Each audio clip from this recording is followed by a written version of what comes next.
equally interesting topic to focus on. And we are going to talk about adaptability and how you need to change in terms of delivering value and outcomes for the businesses that you curate and create the L&D journeys for. Interesting thing is that while the panel is big in terms of number of people, but it's also diverse. So we have people from large organizations. So for example, we have people who had Harmeet here, both who's a L&D practitioner, runs his company, but also runs a business on the side. And then we have people who are part of either global companies or entrepreneurial companies. And I think everybody brings a very different, diverse perspective to this discussion. So let's start. I think there was a time when adaptability was considered a luxury, but I think in today's world, it's a necessity. We all need to be very quick and on our toes in terms of what we do, how we do, and how quickly we integrate what we do with the businesses. So let me start by asking, and maybe I can probably go to you, Hitesh, first. What kind of analytics, what kind of market trends would you study to understand what are the competencies required in the next 12 to 18 months? So how do you predict what you need? Thanks, Sandeep. So if I talk about my experience from being in a chemical industry or the jewelry industry, if you look at nowadays, the future is very uncertain. So when we talk about training needs, if we work on the traditional concept, which is a reactive, if we see what are the work has been done wrong and then we improve it, that won't help tomorrow probably, because the tomorrow's need is different. So nowadays what we do, we derive our training needs from a strategy. What are our future plans? What is the requirement? What kind of model needs to be implemented, and that model will require which kind of training. So our training requirements nowadays comes from the strategy. At the same time, we do evaluate our workforce analysis. So that gives us a leading indicator which roles or which competencies would emerge as a bigger player in coming time. At the same time, we see the external environment also. So what kind of labor norms are getting changed, AI is coming up. So what is the trending and what would be required in coming time? So these are the three areas. Based on that, we derive what will be the upcoming competencies are required for 12 to 18 months. And Jaspal, how would somebody like you approach it in the company that you work? Can you hear me okay? On battery? Good, thank you. And as Hitesh talked about strategy, so probably maybe I'll run into how. But before that, probably many of us would have attended a session by Josh Person last week in person. And he talked about 74% of the CEOs are not sure about that, okay, what are, if they are able to manage their skills. And that's a very scary number. I would say the second part of it is the skill itself. So speed of skill. So you say, okay, you want to learn skill in 10,000 hours, a lot of studies there around 18 months and on the job. Sure, that part of this skill is changing. It is changing sometimes in months and sometimes in this thing. If you talk about the skills to manage AI work technically, it is changing. You are talking about generative AI, you're talking about agentic AI, now you're talking about getting into a super agentic AI where agents will talk to each other and so on. So all of these things are happening. So I'm probably putting skill equal to competency out here. And what is the need? So is it a learning issue in the sense, or is it how we approach learning? So maybe for this, probably we can decide about what is the currency. So this is where I'm saying that skill is the latest currency, and in that we probably need to plan it that how we do that. So you probably build it as a skill, measure it out, and then go faster to manage the use cases of it, mobility, succession planning, performance, and so on. So So I would say that we have to decide some way that how do we get it done. Okay. And in this area, just to add to this is you need to have a personalization at scale. And then personalization at scale. So personalization is for with skill, you can personalize it, and AI make it at scale. So that would be my summation on what strategy. Okay. Hitesh talked about. Sure. So let's move on. Sandeep, I wanted to just add, please. I was curious this morning, everybody is talking about AI and GPTs and responses of GPTs being used in training programs and creating content through that. But what we have also experienced, because I say that we belong to a generation which has done classroom workshops only to now a generation who only wants online and e-learning and AI-based learnings, right? So the impact that the classroom sessions used to have, and they still have, is much more in terms of the final output as compared to what a person learns over a e-learning or a online or a video learning that you send to them. Obviously, they have their own benefits to it, but I think it is time for us to again rethink that yes, they are tools which are important, but do we need to think about going back to those physical connections rather than only depending on the clicks? So I'm just leaving this thought here that clicks are important, the digital literacy is yes important, but connections should never be broken. These are tools that you should use rather than you become too much dependent on AI and agentic AI tools like that. But thanks. Yeah, no, absolutely. Harmeet makes a very valid point, and a lot of us work in the space of facilitation where you deliver some of the training work that you create for your clients. And I think from a learner's journey point of view, there are 3-4 ways in which learning happens. One is obviously from the learning material, what the facilitator is sharing. The second is your own introspection and absorption of that material and how that reflects for you. But I think the biggest learning happens between the learners themselves. When they exchange their reflections on that learning material is when they add most value to themselves, because that is very contextualized to the environments that they are in. So you bring a very valid point, Harmeet. Thank you for that. So let's move on and let me take this to Sonal. That is that how can L&D measure tangible business impact? There is no doubt. I think all L&D professionals believe that it should deliver business impact. The question is that how do you ensure that that is happening? Sure. So, I'm going to contextualize more in terms of what we do in Larsen & Toubro in L&D. So, I think the first very critical thing is you need to have a seat on the table. And when I say you need to have a seat on the table, so today we have institutionalized processes. You can't even become a CEO or a board member until and unless you don't go through an institutionalized process. So we call our process as leaders lead. The way the process really begins is that every year we identify high potentials. We engage with the big fours to assess the potential, a very rigorous assessment platform. And it's more like a development center, and it's right from a person when he becomes a project manager till a board member. He first needs to go ahead and clear a certain threshold of competencies, and those are competencies overarching the next level. And then they're put through a leadership development journey for a period of 1 year. Now, we have ties up with a lot of institutions like London School of Business, NCR, Wharton, a lot of business houses in India, a lot of people who have retired from the industries. We just empaneled 13 ex-CEOs from the industry as coaches.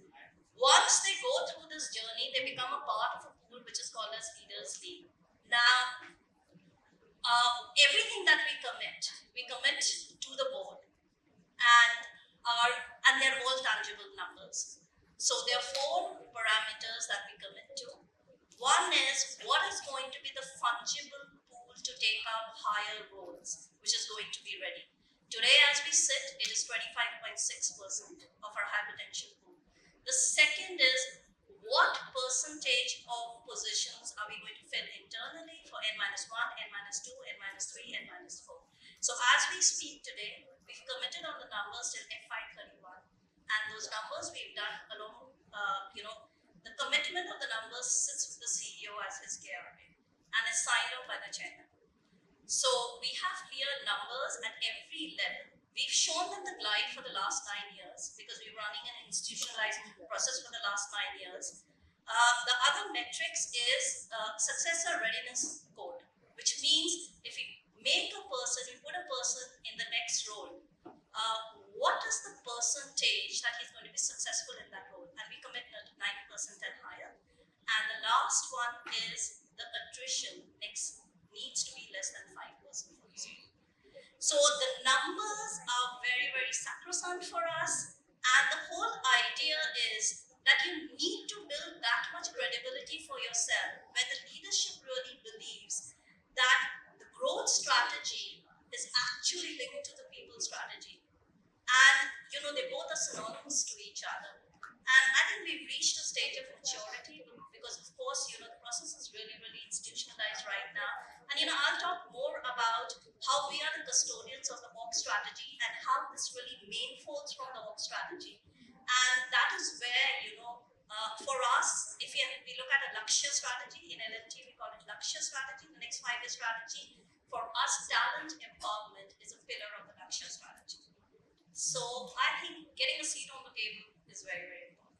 Okay, thanks, Sonal. Harmeet, would you like to add to that? Yes, quickly, I think what Sonal, I echo with you completely. See, there are two things that we plan when we plan a training program, right? Most of us in L&D, we look for the learning outcomes. Yes or no? We design the learning outcomes and then we start planning the content and all. But I think the entire game has changed, and it was always different. I mean, it's just that we need to realize when do we change. And we don't design the learning outcomes. We design the business outcomes first. The moment you understand the business outcomes, the moment you are able to link the business outcomes to the learning outcomes, is what you become a true business L&D person. Right? If you understand how much goes, how much comes in, what is the profitability, what is the EBITDA, and what all factors drives the EBITDA or profitability, which department, which person is linked to what competency, which will drive my business in terms of top line or in terms of saving my bottom line. The moment we are able to analyze that and connect it, then we design the right program, and then we'll be able to design the right impact for the training program. Now, why I'm saying so is not taking much of your time. I sit on a chair which sits on both the sides of the table. So I am a leadership consultant, coach, business coach to various organizations, but I also run a chain of hotels, which is 5 hotels now, pan-India. We're running hotels, we are operating out. So I understand if I have to spend money on L&D, on training, what is the return on training investment? Do you understand this word called ROTI? Roti? Very, very easily remember of jargon. But ROTI is one word that you need to calculate very, very well. The moment you understand how much ROI are you generating from the training investment that you're doing in terms of calling a facilitator, creating the content, getting your participants travel from a certain location to this location, their stay, they not being available on the ground, doing business for those 2 days or 3 days, that entire money that you're spending on the learning, if it is generating the right 5x, 10x value, then it makes sense. If it doesn't, then the L&D has not done the right job properly. So that's my thank you so much. Business outcome. Thank you so much. And as they say, there is a theory of change. A lot of times we focus on the first 3 or 4 things, which is basically input, activities, outputs, and maybe outcomes. But really the difference lies in the impact. And I think building on what's been said, that impact can be calculated not in isolation by the L&D function. So you have to collaborate with the business to understand where is it that they need that impact to be created and work backwards to design what can deliver that impact. And I think that's the point both the panelists were making.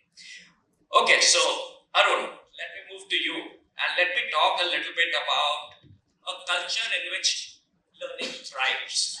And as Abby Edmonston, who's done amazing work on psychological safety, she believes, and I think in our work, most of us have seen that actually learning happens when cultures which are psychological safe, people are willing to experiment, they are willing to take risks. So Arun, from your perspective, one, How do you build that culture? And second, what's been your experience? Is there a correlation? So, in my organization, what we say, when there is psychological safety, then people thrive and innovate. Okay. When there is no psychological safety, people comply and follow. So, to create an organization where there is psychological safety, so Harvard professor have defined very simple term that if I can question something, I can humbly question the status quo. I have at peer level risk mitigation in the environment where we have debate and discussion. So there is a fair amount of psychological safety exists in the organization. And whenever, so in current context, learning and development, if you do like one day workshop and say I am doing a workshop on psychological safety, it will not work out. Because you rightly said, it is a phenomenon of culture. So you have to orchestrate and create a culture, and it can't be done like 1 day, 2 month, 1 day workshop, because you have to bring a lot of interventions. And we do some of those. So we do one of exercise like most of IT companies do is hackathons. Okay, hackathons create environment where there is a peer level learning, debate, discussion on the problem statement that you are facing internally or externally. Maybe sometimes you solve problem in hackathon for your clients, sometimes you solve problem for yourself. Also, we have a culture where we do, we call it post-project review. So it is not about whom to blame once there is a failure in project, because project fails and it inevitably fails, no matter how expert people you have hired. But learning post completion of that project and trying to see what we learn from this project, rather than who is the person who is like fault and like blame that person and kill that person. So avoiding that environment and creating a culture where we work on the outcome and try to learn from that, we do that also. And also, third exercise we do as part of our strategy meet where we do. So you must have seen people discuss. We also like major outcome only when we do performance management. So when we want to create an environment where psychological safety work, we should also look at how input can be measured at times. Now it is a very debatable topic, right? A lot of like PMS practitioners, they will kill me if we say input measure. But if you look at the people, a lot of time they put effort, particularly when pharma sector you go for innovation, it doesn't work. Chemical, you want to create like high compound which are like very complex. A lot of time you come out with something else and you have a lot of investment that goes in. So a lot of listed companies, they have that kind. So in that kind of environment, we have to appreciate the effort that has been gone there and review what is learning for us. So those things, so L&D can't be like traditional training. Sure. They have to orchestrate that environment where we have psychological safety. Sure, thank you. Abhiji, Jaspal, any of you want to add on to this? Thank you. I think this word psychological safety is very close to my heart. When we do not have the dissent really to put the views forward, which probably challenges the status quo, as my colleague also said and the fellow panelists, then probably we have not created the right culture. And that can go both managing up and down. If we as a leader, we are not comfortable with tough questions being asked, or the legitimate questions being sought, right? Then probably we are not driving or fostering the culture that we all are looking forward to. So for any organization which is trying to become a great organization, this is really the bedrock and also the founding stone where it can really go through any challenging times in the future and can really galvanize the entire workforce with that one mission and really propel them for the future ahead. Okay. It's just one, I have this very common and easy to remember formula. If you really want to drive excellence, and I'm connecting with the psychological safety, and if anybody wants to write down, you can write down in your pen sheet. if we need to drive excellence, we are doing L&D to drive excellence in the organizations, right? Yes? Yes or no? Yes. So we have a formula of excellence. So skill, you understand skill? Yes. Which is your knowledge multiplied by will. Will is your attitude of a person, right? Skill into will into facilitating environment, which is created by the managers or by the leaders or by the organization or by the management.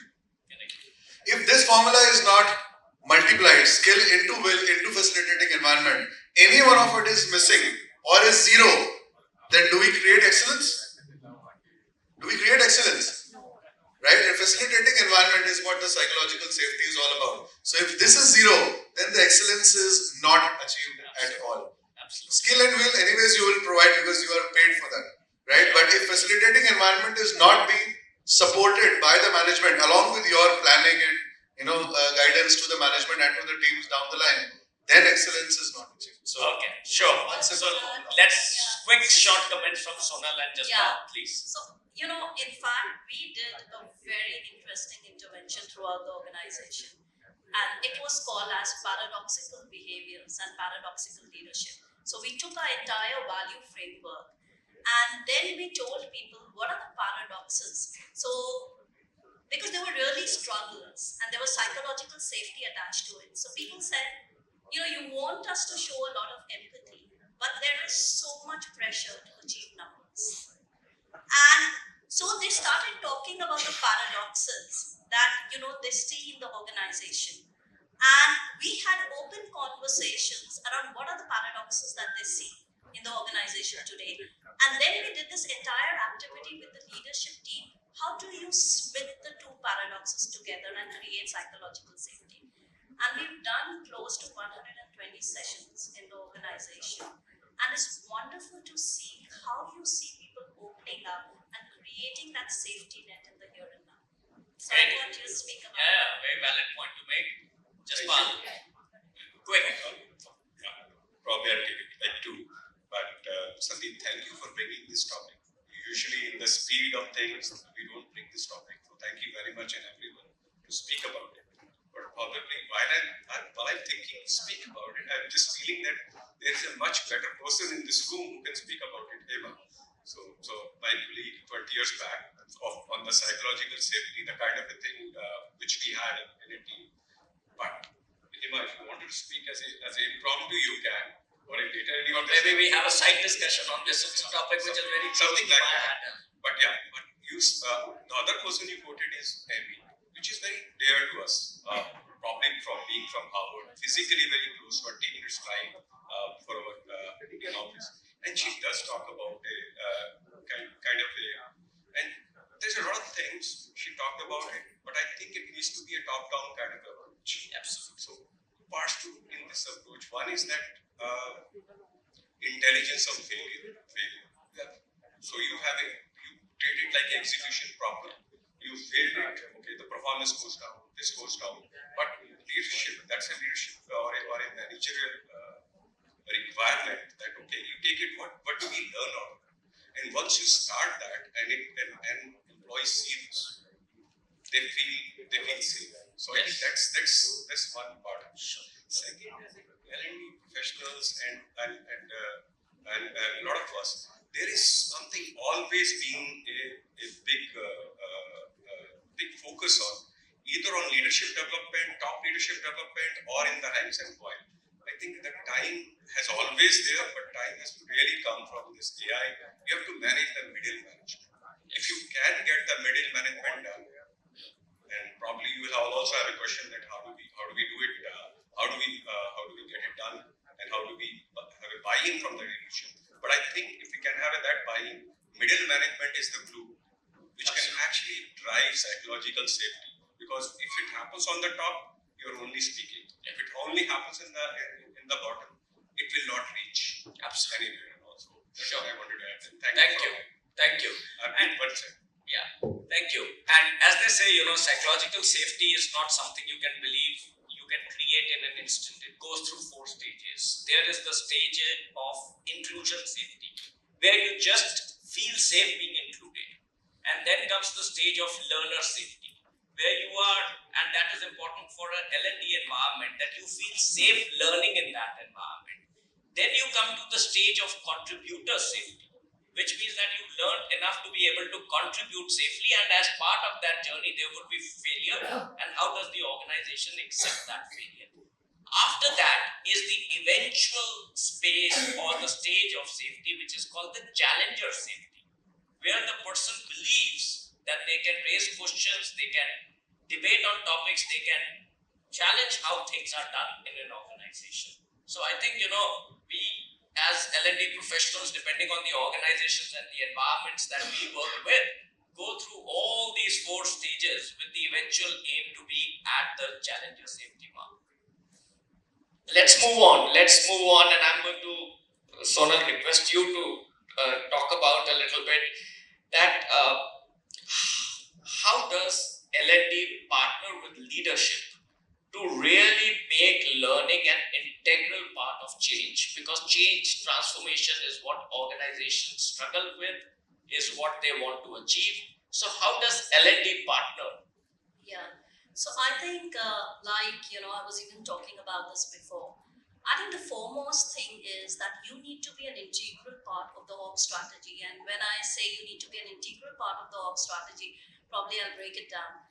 So, if right now we're talking about an org strategy for the next 5 years, which is FY31, then you pretty much need to understand what will your revenue glides really look like. How is the org structure going to evolve if you're going to move those revenue glides? What does your growth trajectory look like? How are you going to diversify?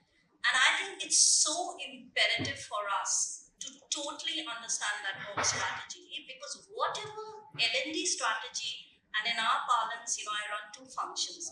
One is called as organization development, that works very closely with the CEO. And the charter for that is closely linked to the org strategy. And the other is L&D function, which is learning and development, which is for the rest of the organization. And I think it's so important for us to understand that, because when you really start creating your strategy, you pretty much doing something which is called as a backward integration. It's not a forward integration. And when you're doing a backward integration, you're pretty much committing year on year. Your commitments are in alignment with the CEO's commitment, with the organization's commitment. So if you're saying that, so many positions are going to create because, this is what our revenue charter is going to look like, and we're going to split it into so many org structures, then I'm going to tell him, okay, this is the pool I'm going to have ready. These are the fungible roles that I'll be creating. This is how my role definitions and competencies are going to change. So it needs to be in tandem with that. And even now, when I really look at it, when I'm committing, I have a 5-year L&D OD strategy. And for me, the biggest, I think the mandate that has been given to me is you need to go and figure out in the next 5 years how the competency landscape is going to change. Now, it's very interesting because we're working with all the big 4s. And we're trying to figure out, what kind of competency mapping exercise we should do to really go ahead and forecast it hence. And believe me, there isn't really a lot of information, even with AI out there, to really depict it in totality what the competency landscape is going to look in the next 5 years. So we've said we're going to break it down to progressive competency landscape, but our entire definition of what we're going to do is in tandem with what the org strategy is. So that's number 1. The second thing is, we have a strategy meet on 1st, 2nd, 3rd, but we do facilitate the strategy meet along with the CEO and the head of strategy. So we play an integral role in that entire piece, so that then we pretty much know whatever we're doing it in tandem with that. And I think lastly, like I said, whatever we do, so every quarter, whatever we do, whatever we commit, we do present it to the board. All our initiatives, like I said, whether it's Leaders League or all our initiatives are owned by a business leader. They are not owned by us. So if I look at, an accelerated leadership development journey, which is for the middle management, it is owned by a segment head for transportation. So every journey, the owner is business. And I think once you have them as owners, your role is a facilitator in the process. Absolutely. So let me, Abhiji, come to you. You run a founder-led large FMCG business, and you are the CHRO there. So, what are the kind of both opportunities and challenges that you see? How do you partner with the leadership there in an organization like that? Thank you so much, Sandeep. And I really couldn't have agreed for more, Sonal, for the point that you have just said. So it's 3-tier process. When we talk about having a synergy with a leadership team, the first is as any HR professional or maybe L&D professional, we need to eat, breathe the business ethos. One beautiful thing which really Sonal said that we have to earn the seat on the table. And one of that ways is that how we really co-create and that journey together along with the leadership team. So many a times we keep on searching or scratching our head that what should be the L&D interventions or maybe the various interventions that we can take. But beautifully the business team do let us know with the problems and the challenges. But can we optimize those challenges and convert them into opportunities for us? That is where the first step comes. And the rule says that the involvement is directly proportional to commitment. When we involve the business leaders in their problem and we also co-create along with them in their journey, then it becomes seamless. Then we do not own this, they own us, and we become the facilitator. The second part is we have to bring those interventions not in a large magnitude but also in a pilot way, so that once they see the quick wins and the wins which really impact the most for the business, then they also become comfortable and we also become comfortable. The third aspect is that the leaders have to be the teacher in their own right, where HR will only facilitate and will show the way, but they have to work the way in that ethos that we are talking about. So that is how, whether it is a promoter-led organization or maybe any professional organization of big size, the people ethos and the L&D interventions will work in synergy. So I think both of you spoke about co-creation, and that's an important element. From your side, Hitesh, Arun, I will. Yeah. I have a different view here. Okay. So in my case, organization, L&D don't need to go and integrate with business. Okay. Business come crying to us. Okay. The things are changing so fast. You need to do something. Okay. Be it, and because we are analytics and data analytics company where AI have huge impact. So be it FDR, so like forward deployed engineering is a concept, but it is not just for engineers. You can implement anywhere. Mainly wherever there is a customer facing role and you see people at ground know the thing and they can work better with the customer, understand their requirement, you can deploy them there, those who are better at ground. And then you take that learning and implement backwards. So in our case, it is entire reverse. We never go and talk business what you need. We have to work with CEO and directly understand what is required and keep changing. And we don't have leverage of like 5-year plan, 6-year plan. 5 months we are behind, everything will change. And we might fail as a business and as an organization. So it is like month to month.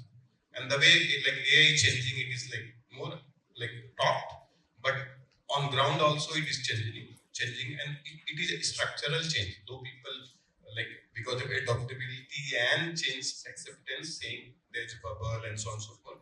But kind of capex you see in the global market like 1 billion, 2 billion, 5 billion, it's not something people blindly do it. So these are going to change the way we work, the way we operate, and companies will fail.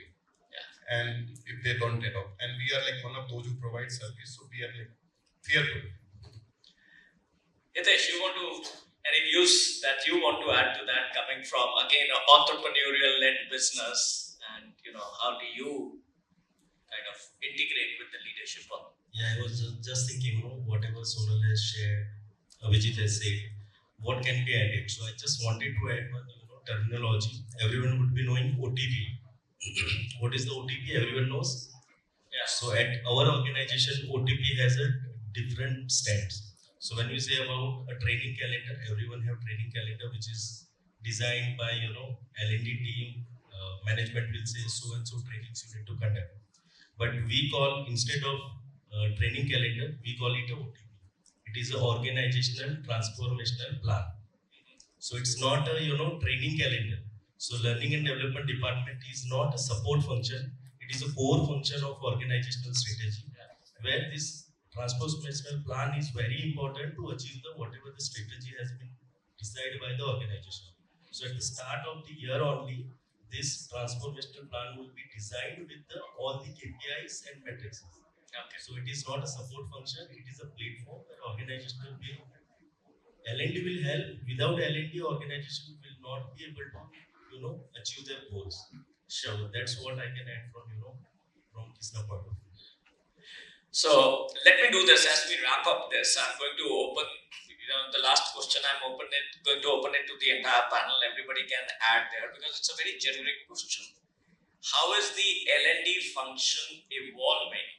And evolution is a continuous process, and more so for L&D because we actually help others evolve. So to that extent, the function itself is evolving. So how is the function been evolving to create more business strategic impact? Some of the things we've heard from the panel, but let's see what we can add to it.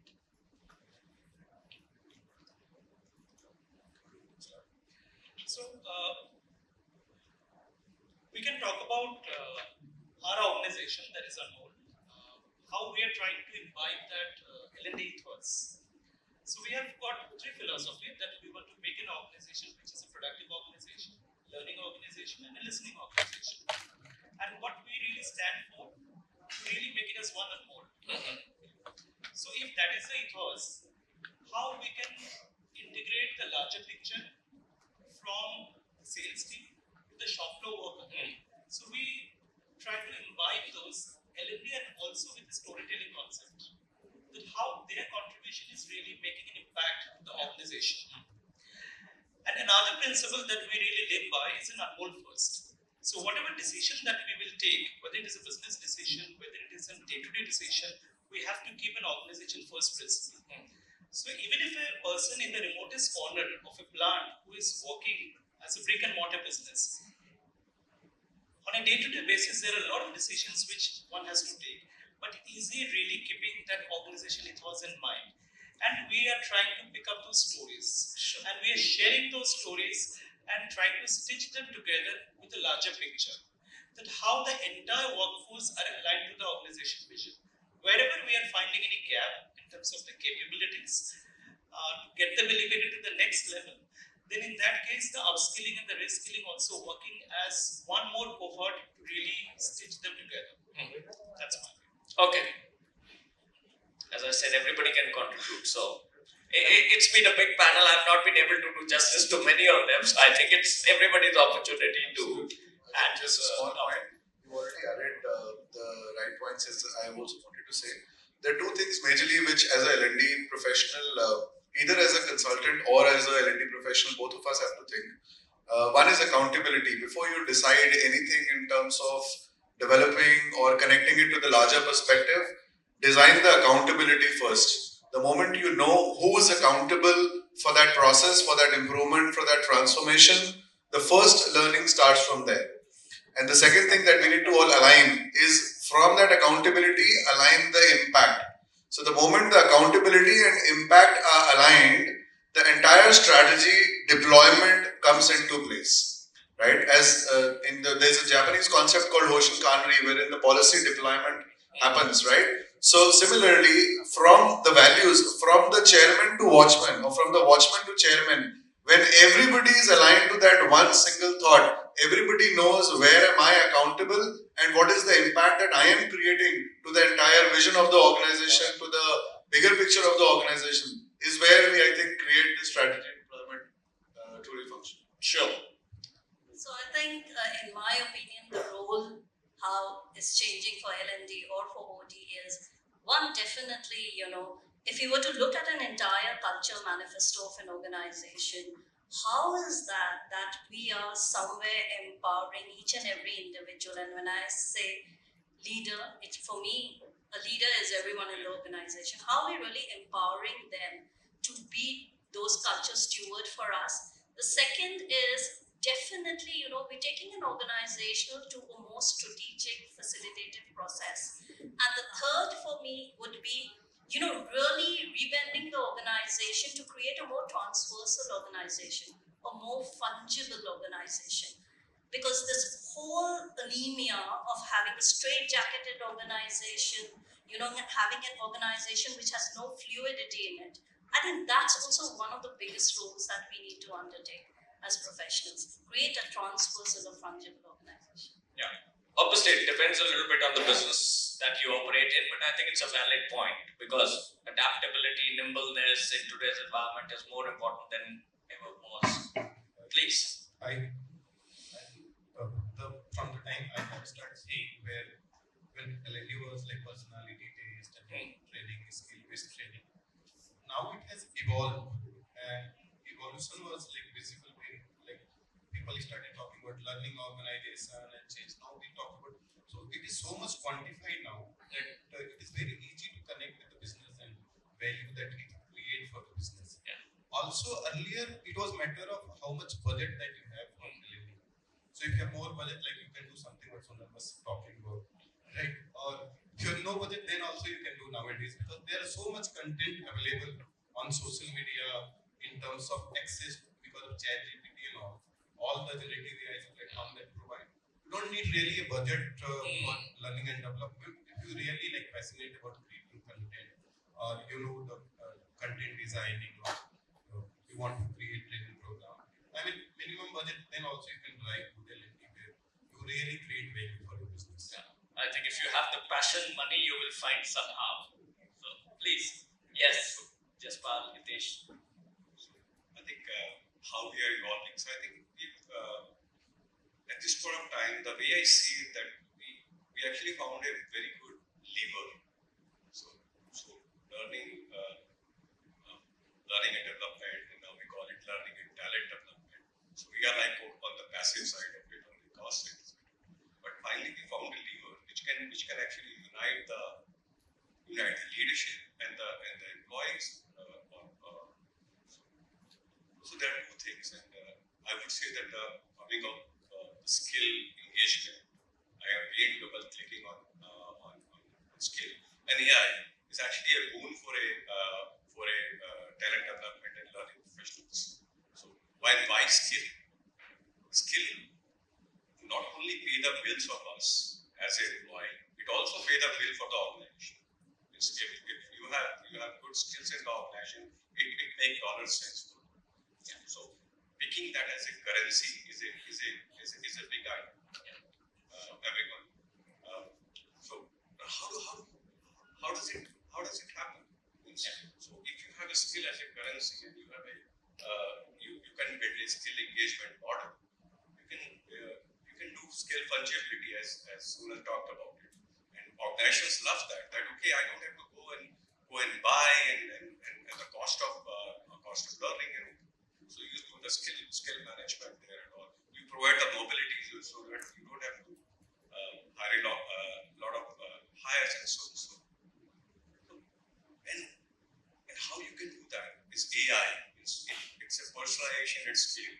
Skill personalization at scale. So organization can actually find out. So I think I would say, just to sum up on your question, R&D has found the lever. But I will probably end with one more phrase, and a lot of us are talking about speed. We have to move really fast. But I would probably say that okay, just try to go a little slow in planning. The speed will happen with the tools which we already have. So I think that is one part I really wanted to emphasize on, because out of fear or excitement, you're saying fast, but I'm sure. Hitesh. Yeah, just to summarize what I have seen throughout my last 2 decades of experience. When I started my career, it was like we have to pull the people for training. But nowadays, that is not the scenario. People are coming, upfront. They want to attend the training. They want to be skilled, because there is a say. If we train someone and if we leave the organization, that will be the loss of the organization. But at the same time, if you don't train someone, and what if he stays inside the organization? Yes, absolutely. So that is a bigger loss for the organization if we see in terms of the opportunity and all that. So that's I have seen in the last 20 years. Earlier, whenever there is a cost reduction, training used to be the first budget to cut down. Nowadays, if you see, nobody touches the training budget. Because they know if you don't train our people, without people, the business cannot grow. So that is something, you can say that is evolution of training function or the L&D I have seen throughout my career. Yeah, so let me wrap up this discussion with a little bit of a metaphor of the organization being that who provides the car, which is the infrastructure in some ways. The L&D is the function which provides the journey and the milestones along it, builds the road, etc. But eventually, it's the driver, which is the employee, the learner who has to drive it. So I think somewhere we have to think that what is it that's going to be done by organizations to excite people to be in the driver's seat. And I think that's a point always is both a starting and an ending point of any journey, that how do you motivate the learner really. So thank you so much everybody in the panel for contributing, and again my apologies that if people didn't get enough opportunity to share what they had, and maybe we don't have time to take questions, so sorry, but happy to. I'm sure everybody will be happy to interact over tea. Thank you.